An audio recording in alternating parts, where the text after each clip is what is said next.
Commandos, Rooster here for another exciting, riveting, incredible Wednesday wrap-up. What? Yeah!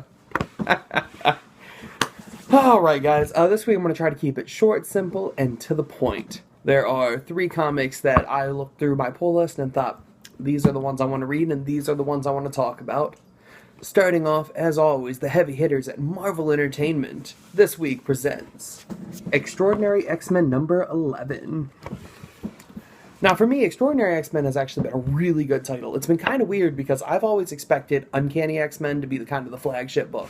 Like, that's the book I'm going to go to when I'm like, I need an X-Men story.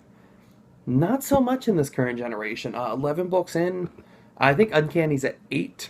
Uncanny's okay, but it's kind of a villain story. Extraordinary has been the way to go for if you're looking for actual Marvel's main mutants. It's featuring right now the roster in this book. The roster is Storm, Iceman, Magic, Colossus, Cerebra, Nightcrawler, Jean Grey, and Old Man Logan. What? That's actually a pretty cool team. I've really enjoyed the fact that Magic, Colossus, Jean Grey, and Old Man Logan have been a big part of this team. Cerebra, I can take or leave. I really don't care, to be honest. Nightcrawler, staple, gotta have Nightcrawler. Storm, another one. And Iceman, man, Bobby's always fun. He's always welcome to the party. So, this is the 4th part of the Apocalypse Wars storyline. Now, Apocalypse Wars is kind of interesting because now Apocalypse is back, and at first I was like, oh, they're just gonna capture, they're doing Apocalypse in the movie, so they're going to do Apocalypse here. And I know Marvel and Fox, they're not exactly friends. But, Marvel's going to take the advantage and they're going to cash in. Apocalypse Wars, though, is taking place like 1,000 years in the future.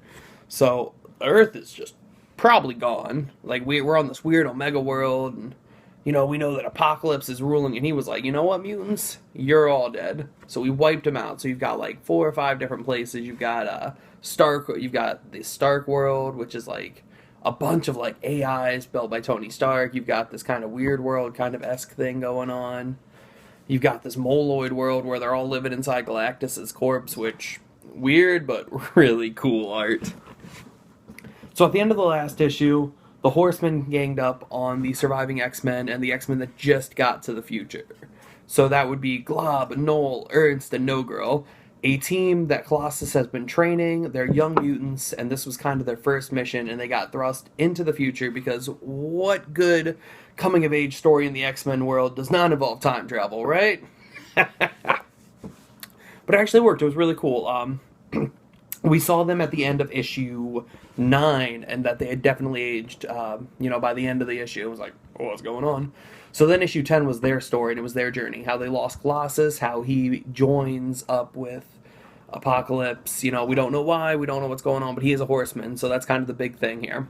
And it's really cool, and it ended with the Venom symbiote, like, absorbing Old Man Logan, so now it becomes Old Man Venom. And it was kind of cool. Like, Jean Grey and Logan have got this really cool rep. I think it's really nice to see an Old Man Logan, like, working with the team. Because if you read the Old Man Logan storyline, he's not ready to be a team player anymore. So this is a bit of a more guarded, like, scared Logan. And to see him have to interact with, especially, like, Jean Grey is, she's a young version of Jean Grey. The regular Jean Grey, she's still kaputs in the Marvel Universe. So this is baby Jean Grey, who's still learning how to use her powers. She's not, Phoenix Jean Grey. So it's so cool to have, like, Logan, who, on that end of the spectrum, and you've got Jean Grey on this end, and how, like, they've really formed this really tight, close bond. I'm digging it. Moon Knight's one of the Horsemen of Apocalypse, so that's pretty cool. Deadpool. Really don't need that much Deadpool in my life, guys. So I don't know why. I think he's just there as a quick cash grab. But yeah, the storyline, it's really interesting. I don't know where they're going with it. I really don't know. Suppose that there's an arc with a bunch of mutant embryos, and they want to get that back to the past to try to kickstart mutants because, no more mutants, or decimation, and I don't know what my cats are doing. They're knocking stuff over because they're crazy. So, the X-Men stories have always been really bleak, but there's always been that hope where the team's like, we believe we can do this. We're seeing a little bit of redemption for Nightcrawler coming in. Storm's learning how to lead the team, and she's trying to do it all on her own. She's having a lot of issues. but she's finally realizing she can rely on her family. Like, Storm and Nightcrawler have this fantastic moment in this issue, which I think I really enjoyed. I mean, it was only over a couple pages, but I was like, keep it going, Lemire, keep it going. It's Lemire and Ramos, two of my favorite team-ups right now, actually. Digging the art style, digging the story, really looking forward to seeing where Extraordinary goes. I mean, it's surprising. I wasn't expecting this to be the main flagship title. I didn't think it would be able to carry the Uncanny name or the spirit of the Uncanny X-Men, but damned if it's not doing a great job. So, Uncanny, I want to say it. Extraordinary X-Men 11, on shelves now. Highly recommend you go check it out. If not for the fact that you just want to see Wolverine as a Venom symbiote, because that's pretty cool. I think it'll be a little bit better, if they gave him a little more showtime, but it's pretty cool. Moving on to IDW's Judge Dredd number 7, Attack of the Grammar Nazis. I think that's actually what they're calling this one too. Do you give me the storyline here? Yeah, it's just called Grammar Nazis. This Judge Dredd arc, I'm not sure how I feel about it. I've always liked Judge Dredd. He's got his place in Mega City 1. He's a badass cop. And I've always enjoyed those stories. This arc, it's like he's thrust into the future, but we're all starting to think maybe he's not in the future. And it's getting kind of weird. But we do get, what are they calling him? Judge Pug, or Pug Dredd, which is pretty great. It's a little pug running around with a judge helmet, and top notch. The art's pretty good. I'll show you this one. It's not too bad. It's nothing to really cry home about, but it's not too bad. The art's working. The colors are a little duller. And it works well because it's definitely this, apocalyptic kind of future. I'm trying to think what page I just showed you guys, so I don't show you that. So, the colors are washed out a little bit, I feel. I think it works well for the comic. I don't know if it would work for every comic, but for this comic, it's definitely working well. It's just the story. I'm like, I kind of want Judge Dredd just to get back to Mega City 1. I want him to, be a judge. Like, right now, supposedly, he doesn't remember anything about the law because it got wiped out in the last issue, and it's like, I don't know where their end game is right now. Like, I don't see where it's going. Right now, it's just like Judge Dredd, and he's got a couple little girls, and he's just trying to keep them safe, and he's So, I need to see more end game. Personally, for me, this is just, it's not working as well as it did at the beginning. Like, in the beginning, I was like, oh, this is really fun. Judge Dredd's in the future, and he's trying to figure out what's going on, and now I'm like, I'd really like Judge Dredd just get back to Mega City 1 and take down some perps, put them in some ISO cubes. That's what I would be down with right now. But I'm going to keep reading it. I think it will get back to that point. I think right now they're just trying to do something drastically different. Kind of like a couple years ago when Marvel put Captain America in Dimension Z and he lasted there for 10 issues, way too long. I think this is something that the IDW team they're trying. It's different. It's not bad. It's not amazing at this point. It's kind of overstayed its welcome for me. I think the next couple issues, though, I think we're going to start getting, I think they're going to right the ship. I have a hunch they're going to right the ship. So we'll see what happens.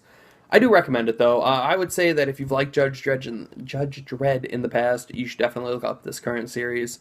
If you haven't read Judge Dredd before, you might enjoy it. It's definitely different. It is nothing like the other Dredd comics you would find. So if you really dig this and you've never read anything else, I would highly recommend picking up, Mega City 1 Masters, Judge Anderson's Psychic Files, something like that, going back, seeing that. Drastically different.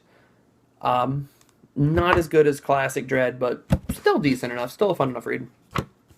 And then the last one, I wasn't sure if I was going to do this one because it is part 5 of a 5-part miniseries, but I really enjoyed the first 4 parts, so I feel that it's only doing it justice to talk about it here, and that would be Plutona number 5. Now, Plutona number 5, it was 2 comics in one in a way. You had these kids' journey as they found a dead superhero, Plutona. It was almost like it was that coming-of-age kind of story. So you've got these kids' journey as they find this, dead hero, and what's going on, and all the kids have kind of different arcs and different backgrounds, and each comic kind of tried to explore them. And then at the end of each comic, you got the story of Plutona before she got, dropped in the woods. Now, I feel like the beginning of this one was definitely a cop-out. The beginning of this one flipped that script, and it ended Plutona's story, and then picked up at the end of the kid's story. So instead of seeing how Plutona, so I was like, And then, I expected more, but this mini, it built itself up, and it was like, oh, this is really cool, and it's exciting, and it's really fun, and then you got to the end, and I don't know. It leaves me wanting more. Minis tend to do that for me. I think it's just because, I'm so excited. I don't want to see them end. But this one, I don't know, man. I mean, it worked really well. Like, Teddy the character, it was interesting. Like, he snapped. He had some problems. Oh, man. I don't know how to describe this one. This one left me, I'm still kind of grappling with the thoughts on this one. It's another Lemire title. I don't know, man. It was interesting. I would recommend it. I think it's going to be a better trade. I think being able to sit down and read it all from start to finish, I think is going to drastically improve the story. The fact that this one waited, oh man, this probably came out over like 5 or 6 months. Maybe, probably more, actually. I don't remember when I started reading this one. I got pumped about this from Image Expo 2015, if that tells you anything. So it started coming out at the end of 2015, I think. So it's June 2016 now, and I'm like, oh, we just ended it. So maybe it was the weights, and maybe just I had a lot more hopes for it. Not bad. I don't know if I'd recommend picking up the trade. Like, I don't think, obviously you're not going to want to run out and pick up 5 of 5. You're going to want to find one. If your comic shop still has them, I definitely recommend it. The art's pretty cool. It's kind of got this, it's taking place in the woods. It's definitely, it's different. It's not bad. Like, it's an Image book. Like, if you would have handed this to me and I would have just flipped there, I'd be like, man, Image is putting this out. Oh, yeah, Image is totally putting this out. So I would say that of all the books I read this week, this would be the one I was like, oh, man. And I mean, I might change that soon. Like, I might wake up tomorrow and be like, I get it. I get what they're telling me. But until then, I don't know, man. There's a little hesitation for the Plutona run. Maybe it's just the way they presented the hero. It's the way they end the hero. Maybe it's the way that, the story's kind of just... I don't feel the connection. I don't feel satisfied with the ending. Maybe it's just Plutona's ending. Like, I wanted more from her ending.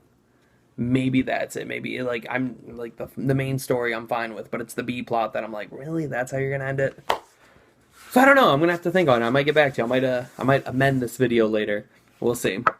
Anyway, that's all the time I have for tonight. Thank you so much for watching. Let me know what you think. Let me know if you pick up any of these comics. And let me know what comics you're reading this week that you guys are digging. I'd really love to hear, give me some recommendations. I read a bunch, but can't read everything. No one can. So let me know what I should be reading. Let me know what you want to see in future Wednesday updates. And thank you so much, guys. Brewster, signing out.